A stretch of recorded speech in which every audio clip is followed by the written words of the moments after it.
So here we are in Shaketember, Hooray! which is a month of celebrating Shakespeare in any way you like involving Shakespeare. So this is an event that's hosted by Nicole, A Day of Small Things, Kelly, Books I'm Not Reading, Justin, Old Blues Chapter and Verse. And although it's like do what thou wilt in terms of Shakespeare, there are some plays and books that the hosts are exploring, one of which is Cymbeline, which, as neither of us have read We haven't. or watched or knew much about, No. we thought, well, let's get into that. So I'm Roy, this is my channel, Roy Reads Anything, and this is my wife Jennie, who is a frequent co-conspirator. I am indeed. So we read one, watched three. Reading it, I enjoyed personally. Yes, yeah, I haven't read it. It's an oddity. It's quite late on. In Shakespeare's life. Yeah, and it to me it felt a bit like a sort of greatest hits. It's got lots of familiar things that we've come across before. I kind of I'm imagining Shakespeare's agent phoning him up and saying, "Will, I've got a client for you. Who wants a play. Wanted to make it really, really Shakespeare-y. So can it be a tragedy, but with some comedy, and with a happy ending? Because we don't want it to be too much of a downer." And make it one of your Roman plays, like your Julius Caesar and Antony and Cleopatra, and British monarchy, like your history plays. So combine them together, that'd be good. Oh yeah, poisoning. Can we, that idea of somebody's poisoned makes them look like they're dead. That's really good. A woman who dresses up as a boy, bung that in as well. We want some songs. Yeah, kidnapped children. A father dismissing his daughter. Madness. Jealousy. Ghosts. Misogyny. Yeah, if you can work in some misogyny, that'd be great. Easy as pie, mate. I can do your misogyny. You put all of that together and you get Cymbeline. So, very roughly, the plot is Cymbeline is a king of the Britons. I believe it's Connibalinos. In real. Yeah. Well, in as real as you're ever going to know, because it's the Romans. It's olden times. Yeah. And lots of it is the history bits are made up. So he has a daughter, Imogen, who has gone against his wishes and married a penniless dude called Posthumus. And there's a Cymbeline. He's got a second marriage, and the Queen's like wicked stepmother. And she wants Imogen to marry her own son, a guy called Cloten, who's basically an idiot. Cloth-head. Yeah. So Posthumus gets exiled, goes to Italy, and then a key bit of the plot is that an Italian fellow wagers, fed up with Posthumus saying how virtuous his wife is, wagers that he can assail her virtue. No problem, and he'll bring proof back, and there's a big bet going on. So Italian fellow comes to the court, and there's a really creepy scene, we often reproduced in art, where Imogen is asleep, and he's like clambering over her, and sort of not doesn't touch her, doesn't do anything apart from steal her jewellery. And make notes. Look at her bosom. Yeah. So it's like, dear me. It is very horrible. And then further things happen, and without spoiling it, because it is worth watching, Imogen ends up wandering around on the heath. So interesting one, really. Yeah. So we watched three and liked one. It's true. And the one we liked might surprise you. So should we go through them in Go order? through them in order, yeah. We watched the old, So we old started off BBC. with, so this was when the BBC did all of Shakespeare in the early 1980s. And this particular one, good cast. You got Helen Mirren, Claire Bloom, Robert Lindsay. Smith. He's the aforementioned creepy Italian. Michael Hordern's in it as Jupiter. So did I say gods? The gods appear. It's brilliant. Oh, I was They asleep they by usually then, leave wasn't the gods out. Yeah, they do in best this. Best. Although they did, even here, they omit the line, "Thanks, Jupiter," said by a load of ghosts. Cheers, mate. So, yeah. You can let the swim chips. It's in 2 parts. I watched it all. I slept through Jennie half. didn't. And it's a bit lackluster, you know. It's despite the fantastic people in it. Sort of, I liked it well enough, but I suppose being like TV budget, it's very close in, small sets, that kind of thing. It was very claustrophobic.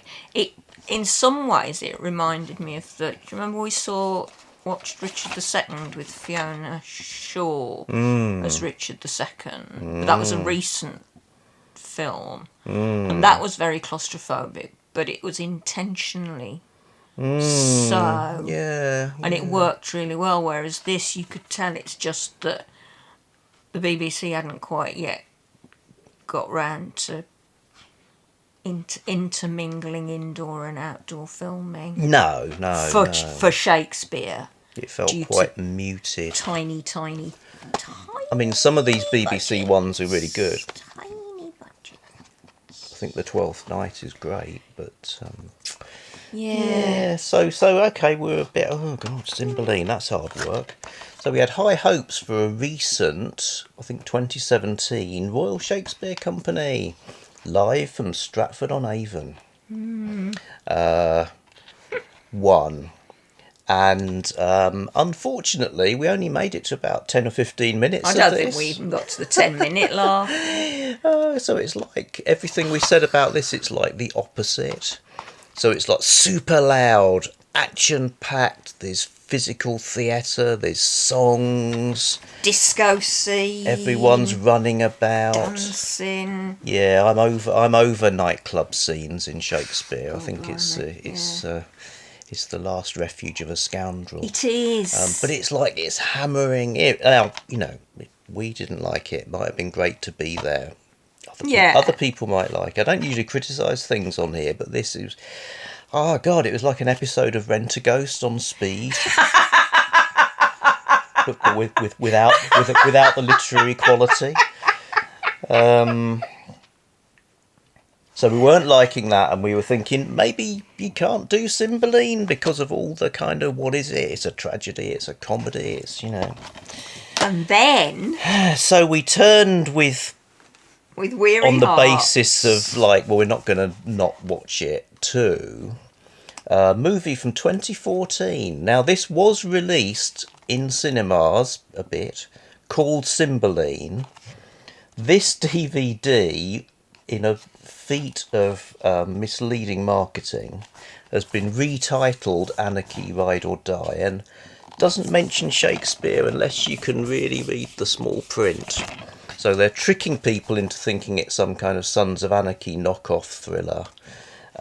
But, it is. I thought, well, maybe it is. Maybe it's just like the bare bones of the plot used to make a film. But it is an adaptation of Cymbeline the play. And we thought this was... It was fantastic!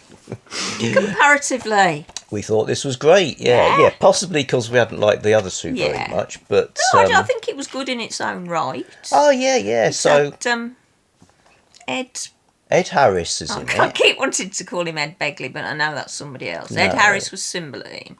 Yes. And he was just like, everything's going on under the surface of this face that's not showing you anything except... craggy face. Cragginess. Ethan Hawke's in it. Ethan Hawke was the evil Roman virtuous seducing sailor. bloke. Yeah, yeah. Nasty bag of washing. Gets his just desserts at the end.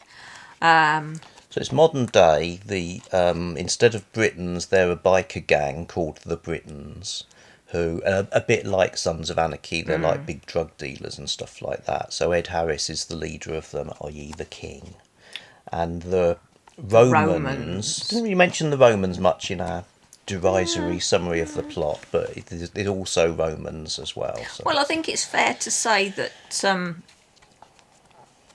evil seducer blokes are Roman. Yeah. Well, he doesn't isn't just he? go. Yeah. He doesn't just go to Italy. No, He it's goes to Rome. Rome. Yes. So it's Rome police force versus the Britons biker gang. And it was fantastic. It was really Low budget. I mean, with this, unlike the shouters of the RSC or the muted, like we just speak the lines of the old BBC one, you really get the sense of people understanding what they're saying. Yeah, they were And very. they made an effort to make it entertaining. Yeah. And they made an effort to make the setting of it in the milieu that they'd chosen believable. Sure, yeah. So it worked as a complete unit where... Oh, the other thing about the wretched RSC thing is all the bit of the scene that we saw after the dreadful disco that's set in Rome, where Posthumus is talking to Iachimo, and Iachimo says, "Oh, I'll go and I'll have your girlfriend." That was all spoken in Italian with the Shakespearean English as the subtitles. So you couldn't, unless you spoke fluent Italian, you didn't know what they were saying. And the Shakespeare is difficult to read fast. Yeah. So I just gave up. That was Was the point at which I just can't watch this. It's I'm getting nothing. Yeah. And I'd already seen half of one version of it, and I still hadn't got a clue what was going on. But put them on motorbikes. Yeah. Now you're talking. Things like also sometimes the modern things. Well, it was swords and now it's guns. Sometimes they're a bit like arbitrary, but things like when Iachimo's like perving over the sleeping Imogen. That's so horrible. Taking pictures and movies with his phone. Oh yeah, that works. That worked really well. So and the evidence that he seduced her includes like deep fake pictures and stuff, which is just dropped in. Works really smoothly. So much, actually, so much better than the real play. Because you can see how easily somebody who was stupid, like Posthumus, who's a misogynist git and totally believes that his wife's been unfaithful to it the minute she has the chance. And I hate Posthumus. I hate Posthumus as much as I hate Iachimo. They're vile. It's problematic. And they should both because died. they end up reconciling.